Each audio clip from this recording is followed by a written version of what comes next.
Well, good morning, everyone. Take your Bible to Psalm 139, Psalm 139, verses 7 through 10 for promise number 122. 122. And like yesterday, we'll see the psalmist reflecting on the closeness and awareness of God when it comes to his own. He's a good father. He's attentive and he's involved. I think a lot of people think, well, then how come he isn't changing everything for me? Well, just like a parent slowly lets their child begin to learn some things on their own or to work their way through things on their own, God is trying to develop us into his children that can handle certain things in life with his help from behind instead of his help from in front of, or him carrying us through. And so listen, here's the promise. There is no place you can go to escape the presence of God. He promises that. You can't go anywhere where he can't go, where he won't go, where he won't be with us.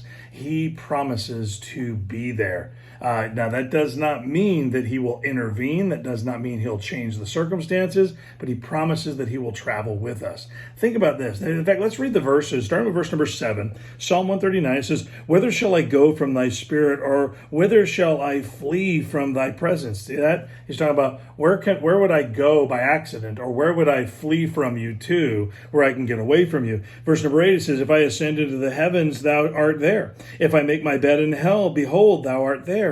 If I take the wings of the morning and dwell in the uttermost parts of the sea, even there shall thy hand, listen, lead me, and thy right hand shall hold me." He says, no matter where you find yourself, whether you went there on purpose or whether you got there by accident, he said, when you turn to me, when you trust me, I will guide you out. I have you. There's nowhere you can go where I will say, well, sorry, you got yourself there. You're going to have to get yourself out. No, that is our human perspective on certain circumstances that people find themselves in.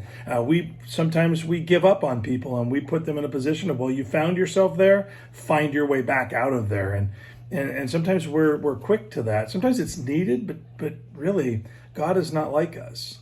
See, even if we tried, we cannot go where God isn't willing to go to help us, or he isn't present or ready in place. Listen, he doesn't force himself on us, but we're never alone when it comes to God. And this is abundantly clear in the opposite distances mentioned: heaven or hell, sky or deep, and the water. I mean, it all reveals God's relentless desire to be close to us and his unceasing or ceaseless closeness to us, even if we try to get away from him.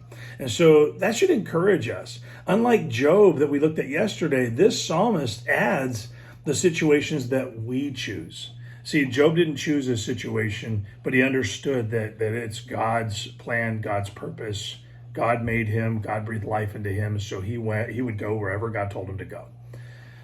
In this circumstance, we see that sometimes it's us. We're the ones that are choosing other things and setting God aside. We're the ones that have our own ambition and we're chasing our own dreams, and sometimes they don't include God.